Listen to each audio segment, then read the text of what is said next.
తిరిగి BCR news కి స్వాగతం. కడప జిల్లాను కుష్టు రహిత జిల్లాగా తీర్చిదిద్దడమే లక్ష్యంగా ఈ నెల 18వ తేదీ నుంచి ఆగస్టు 2వ తేదీ వరకు కుష్టి వ్యాధి నిర్మూలన కార్యక్రమాలతో పాటు ప్రజలు చైతన్యవంతులు చేసే కార్యాచరణ ప్రణాళిక రూపొందించామని జిల్లా వైద్య ఆరోగ్య శాఖ అధికారి నాగరాజ్ తెలిపారు. కడప నగరంలోని తన కార్యాలయ మీటింగ్ హాల్లో నిర్వహించిన అవగాహన కార్యక్రమంలో డీఎం అండ్ హెచ్ఓ ఈ కార్యక్రమానికి సంబంధించిన పోస్టర్లను ఆవిష్కరించారు. ఈ సందర్భంగా ఆయన మాట్లాడుతూ కుష్టి వ్యాధి గుర్తింపునకు ఆశా వర్కర్లు, వాలంటీర్లు, ఆరోగ్య కార్యకర్తలు ఇంటింటికి వెళ్లి గృహాలను సందర్శించి ప్రతి ఒక్కరిని పరిరక్షించాలన్నారు. బీసీ, ఎస్సీ, ఎస్టీ వసతి గృహాల్లో ప్రతి విద్యార్థికి వైద్య పరీక్షలు నిర్వహించాలని సూచించారు. సమావేశంలో పలువురు వైద్యులు పాల్గొన్నారు.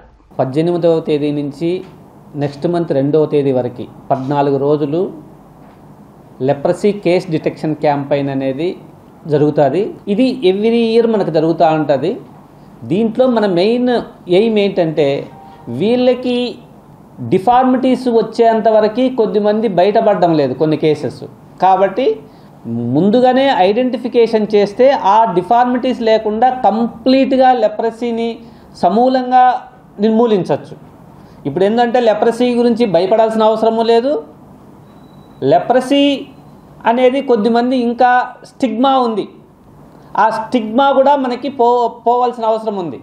ఎవరిని లెప్రసీ ఉండేవాళ్ళు ఎవ్వరు కూడా ఆ డిసీజు మనకి కంట్రోల్ అవుతుంది, కంప్లీట్గా 100% క్యూర్ అవుతుంది. ఒకవేళ ఎవరైనా డిఫార్మిటీస్ వచ్చిందంటే డిఫార్మిటీస్ కూడా రీకన్స్ట్రక్టివ్ సర్జరీస్ మనం చేయించడం జరుగుతుంది. ఇక్కడ నెల్లూరులో మనం రీకన్స్ట్రక్టివ్ సర్జరీస్ చేపిస్తున్నాం లెప్రసీ ఉండే వాళ్ళకు కూడా. డిఫార్మిటీస్ కాళ్ళకు కానీ, చేతులకు కానీ, కంటికి కానీ ఇలాంటివి ఏవైనా ఉంటే వాటికి కూడా మనము సర్జరీస్ చేయించడం జరుగుతుంది. అలానే ఈ మధ్య చెప్పులు కూడా ప్రతి ఒక్కరికి ఆ లెప్రసీ ఉండేవాళ్ళు, ఎందుకంటే వాళ్ళకి సెన్సేషన్స్ గన తక్కువ ఉంటాయి కాబట్టి అలాంటి వాళ్ళకు కూడా మనము ఈ ఎంసీఆర్ చెప్పల్స్ని మనము సప్లై చేయడం కూడా జరుగుతాను. ఇది 18వ తేదీ నుంచి ప్రతి ఇంటికి ఆశా వచ్చి ఆ ఇంట్లో ఉండే వాళ్ళందరికీ ఎగ్జామిన్ చేయడం జరుగుతుంది. ఎక్కడైనా మచ్చలు ఉన్నాయా, సెన్సేషన్ లేని మచ్చలు ఏమైనా ఉన్నాయా, అలాంటివన్నీ చూసి అది ఒక యాప్ ఉంటుంది, ఆ యాప్లో ఎంటర్ చేయడం జరుగుతుంది. దీంట్లో మళ్ళీ అది మెడికల్ ఆఫీసర్కి వెళ్తుంది. మెడికల్ ఆఫీసరు వీళ్ళందరికీ ఒకవేళ అది లెప్రసీనా లేకపోతే వేరే డిసీజ్ చర్మ వ్యాధులా అని చూసి రెక్టిఫై చూసుకొని ఒకవేళ లెప్రసీ డౌట్గా ఉంటే మాకు డిస్ట్రిక్ట్కి ఇన్ఫర్మేషన్ ఇవ్వడం జరుగుతుంది. ఇక్కడ మాకు district leprosy and TB doctor అన్నిటికీ కలిపి ఒకే డాక్టర్ ఉంటాడు. వాళ్ళ టీం ఒకసారి పోయి వ్యాలిడేట్ చేస్తారు. ఏ కేసెస్ అయితే ఈ లెప్రసీ కేసు అని డౌట్ఫుల్గా వీళ్ళు ఎంటర్ చేసిన కేసెస్ అన్నిటినీ వీళ్ళు మళ్ళీ వ్యాలిడేట్ చేయడం జరుగుతుంది. ఇది లెప్రసీనా అవునా కాదా అని వ్యాలిడేట్ 1కి 2 సార్లు అంటే మెడికల్ ఆఫీసర్ ఒకసారి చేస్తారు, మళ్ళీ ఇక్కడి నుంచి ఒక టీం వెళ్ళి మళ్ళీ వాళ్ళని వ్యాలిడేట్ చేయడం జరుగుతుంది. ఇక్కడ ఆశాలు ఇంటింటికి వెళ్ళినప్పుడు కొద్దిమంది లెప్రసీ మాకేం లేదులేండి మా వాళ్ళు అలాంటివి కాకుండా ఇది ఏంటంటే ఎవరికైనా వచ్చేదానికి అవకాశం ఉంది. దీంట్లో ఓన్లీ ఈ కమ్యూనిటీకే వస్తుంది అనేది ఉండదు. కాబట్టి ఎవరికైనా కూడా ఈ లెప్రసీ వచ్చే అవకాశం ఉంది. కాబట్టి ప్రతి ఒక్కరూ ఈ ఇంటింటికి వచ్చి ఈ సర్వే చేసేటప్పుడు వాళ్ళకి సహకరించి ఒకవేళ ఇది ఉంటే కరెక్ట్గా ట్రీట్మెంట్ కానీ తీసుకుంటే తగ్గిపోతుంది. కాబట్టి ఇది మనకి మెయిన్గా ఏంటంటే దీనివల్ల 14 రోజులు జరుగుతుంది. లాస్ట్ టైం మన దగ్గర 90 కేసులు ట్రీట్మెంట్లో ఉన్నాయి. మన డిస్ట్రిక్ట్ మొత్తం మీద 90 కేసెస్ మనకి ట్రీట్మెంట్లో మనకి చేస్తున్నాం.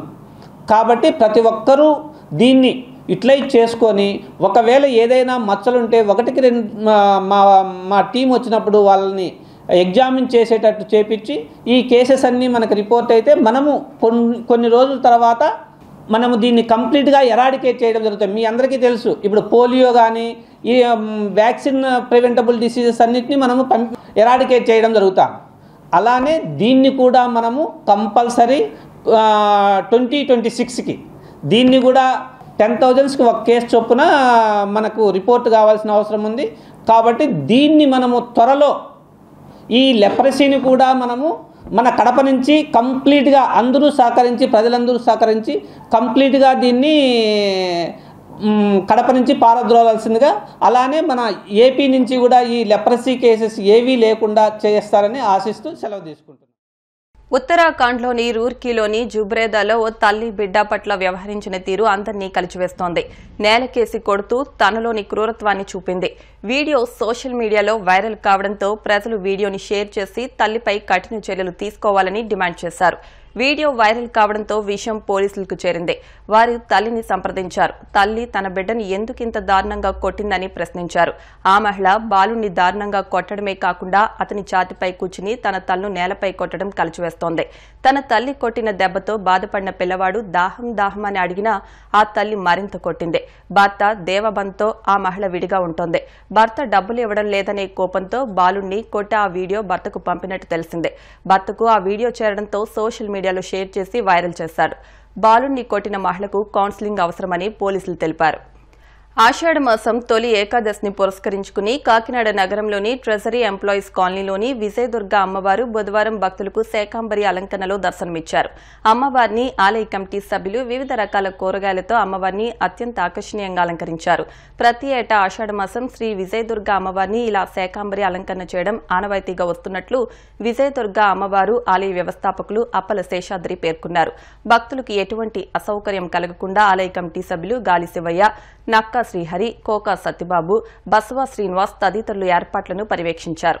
రాయలసీమ రాజకీయ నేతల్లో జేసీ ప్రభాకర్ రెడ్డి ఓ విలక్షణమైన నేత. ప్రస్తుతం తాడిపత్రి మున్సిపల్ చైర్మన్ గా ఉన్న ఆయన గత 5 ఏళ్లలో వైసీపీ నేతలతో తీవ్ర స్థాయిలో పోరాటం జరిపారు. ప్రతిరోజు ఉదయం తన నివాసంలో సాధారణ ప్రజలను కలుసుకుని వారి సమస్యలు తెలుసుకోవడం జేసీ ప్రభాకర్ రెడ్డి దినచర్యల్లో ఒకటి. తాజాగా శ్రీనివాసులు అనే మాజీ టీడీపీ నేత కూడా జేసీని కలవడానికి ఆయన ఇంటికొచ్చాడు. శ్రీనివాసులు గతంలో టీడీపీని వీడి పెద్దారెడ్డి పక్షంలో వైసీపీలో చేరి జేసీపైనే విమర్శలు చేశాడు. అలాంటి వ్యక్తి తనను కలవడానికి రావడంతో జేసీ ప్రభాకర్ రెడ్డి ఏమాత్రం సహించలేకపోయారు. వెంటనే వెళ్లిపోవలసిందిగా శ్రీనివాసులకు స్పష్టం చేశారు. శ్రీనివాసులు ఎంతకీ వెళ్లకపోవడంతో జేసీ అనుచరుల్లో 2 శ్రీనివాసులను చేతులతో మూసుకుంటూ బయటకు తీసుకువెళ్లారు. దీనికి సంబంధించిన వీడియో సామాజిక మాధ్యమాల్లో వైరల్ అవుతోంది. వార్తలు ముగించే ముందు ముఖ్యాంశాలు మరొకసారి. అల్పపీడన ప్రభావంతో కోస్తా ఆంధ్రాలో భారీ వర్షాలు కురిసే అవకాశం. లోతట్టు ప్రాంతాల వారిని అలర్ట్ చేసిన వాతావరణ శాఖ.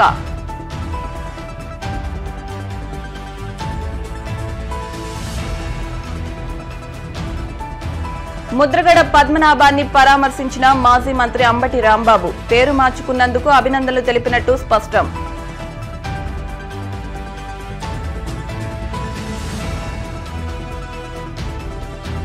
ఈ రోజు నుంచి ఆగస్టు 2 వరకు కుష్టు వ్యాధి నిర్మూలనపై అవగాహన. అనారోగ్య సమస్యలు తలెత్తితే వైద్యులు సంప్రదించాలంటూ వైద్యుల సూచన.